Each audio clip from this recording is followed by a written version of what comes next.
Hey guys, welcome back to another episode of Comic Book Lowdown. I'm Wellington, and today I'm going to be doing another pull week video. This week, I only got 3 books. I should have 4, but I forgot to get Thunderbolt Marvel Now issue 3. So I'll probably review that one with next week's haul, or I'll get it sometime this week, and I'll just review it with next week's. But so I got 3 books, but they're all on the computer, so sorry I don't have anything physical to show you guys. But they're all pretty good books. Just to start off with, I'm going to start with Thor, Marvel Now's Thor, God of Thunder, issue 4. Continuing with the God butchering stuff, they're never centering one issue on one time period with this Thor, except for I think on one issue they did with the younger Thor, but this issue they've more focused on the old Thor and the present day Thor, and the King Thor. At this point, he's lost his battle, and it's really weird to see Thor in the kind of emotional state that he's in, and also the kind of his mental state that he's been put in after. But it's very understandable since now he's the only one left in Asgard. No family, no friends, no nobody, and he's just left to fight the God Butcher's dogs, and he's pretty much left wanting to die, and they won't even do that for him.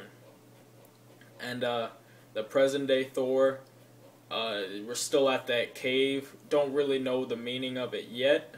Get a little bit more detail on it. We get a lot more God butchering stuff in this though. So you get to see his character, and his character is you get more back and forth talking with Thor and the God Butcher Gore. His name is Gore. From the past Thor, the younger Thor, where the God Butcher is torturing Thor, and he's torturing him in the cave, so we get a little more context of the cave, but we don't know why the God Butcher loves the cave and treats it as sacred so much, unless he just treats it as sacred because he tortures people there. So I guess you could think of it like that, but I'm not sure that that's the answer just yet.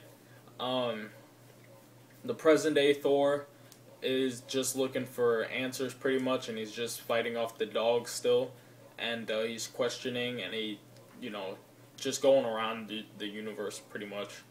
And but all of this is wrapped up. It's a simple concept really, but it's all wrapped up in good writing by Jason Aaron. And the art is still incredible.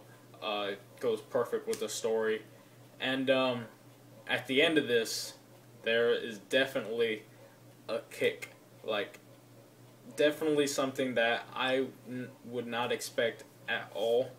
And that seemed to be the theme for the books that I read this week.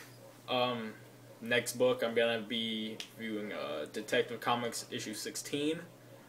Detective Comics and the Death of the Family stuff, I'm pretty much separating both things. They're dealing with the same players in it, but just different perspectives. But I'm just separating them as 2 different things, and that they're not tying into each other. Because the Detective Comics is giving me information that helps or that contributes to Joker's thing, but it's not information that I'd necessarily care for to contribute to that. But the story in itself is great, and there's no Joker in it, but it's dealing with, how you always get with Joker stories, there's always people that support the Joker, or not even just Joker stories, any stories with, where there's just people that come out of the woodworks that seem fascinated by all these killers and all these people that, you know, massacre people, massacre groups of people, like the sad events that have happened recently, and then the people that, you know, come out of the woodworks and adore these terrible people. You got the same philosophy, or the same thing that happens with the Joker, where, you know, all the crazies come out and they love the Joker. And so now there's a bunch of copycat gangs, pretty much, where they have names like the punchlines, things like that. But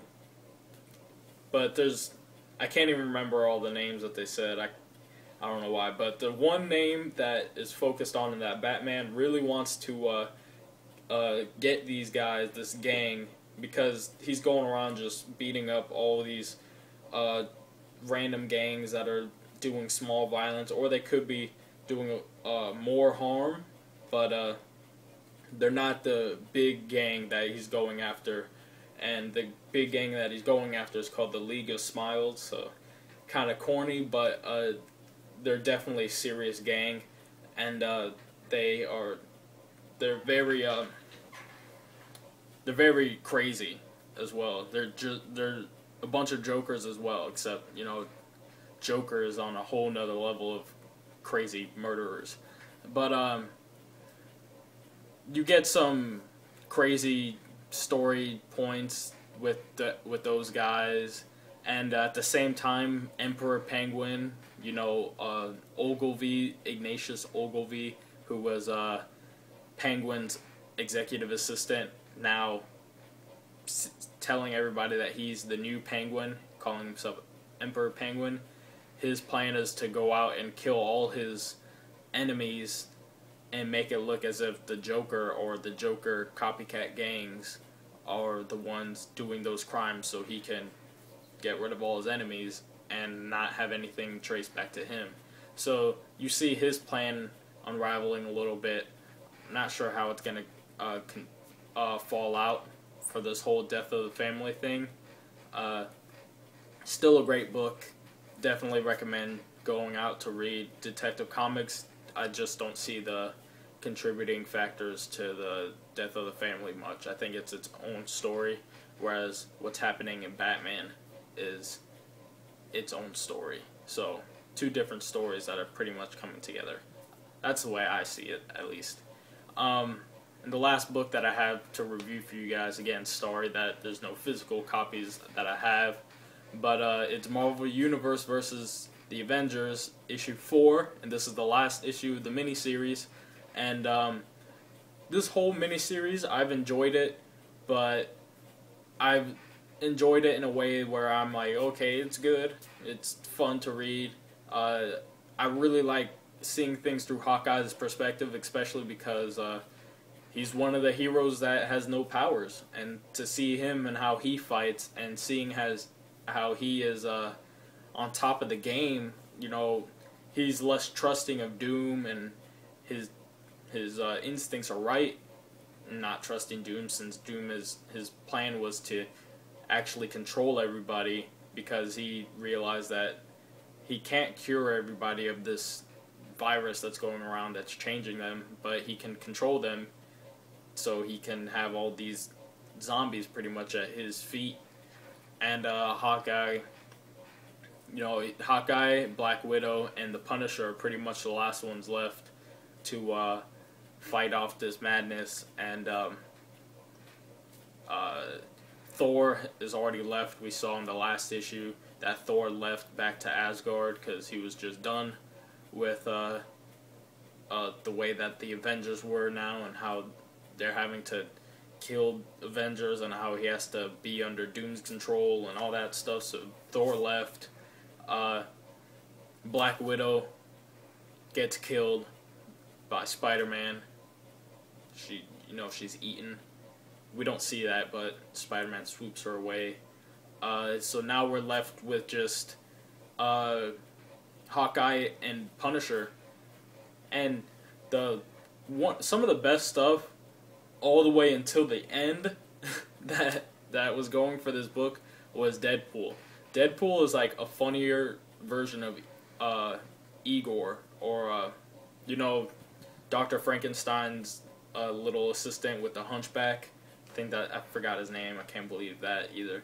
But he's just a funnier version of that, and he's always got these like little jokes that he says throughout the book, and I think they're funny. Of course, I'm a Deadpool fan, so I guess I think a lot of things of Deadpool are funny.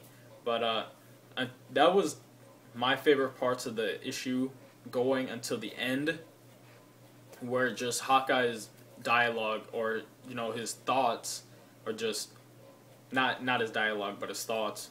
They're just so captivating, and you know, you see what it's like for a non-powered person to feel like he's the last person to go to, and since now there's no more superpowered people around, all of them have converted to eaters, pretty much zombies, except for Punisher and Hawkeye.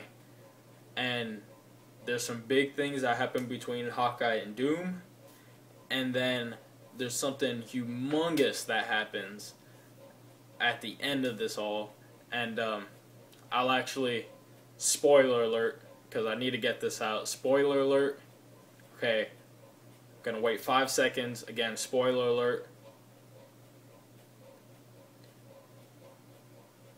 Alright, so Hawkeye, pretty much, he killed Doom, because Hawkeye found a broken piece of Wolverine's claw, and he tied it to an arrow, and he shot Doom through the eye with it. Doom died. Doom is dead. And then, so Hawkeye is now saying that it's down to him and Punisher, Frank Castle, to pretty much solve this problem. And he's like, I'm the last Avenger, and I'm gonna avenge this world. And as soon as he says that, Thor comes down from Asgard and just disintegrates his head.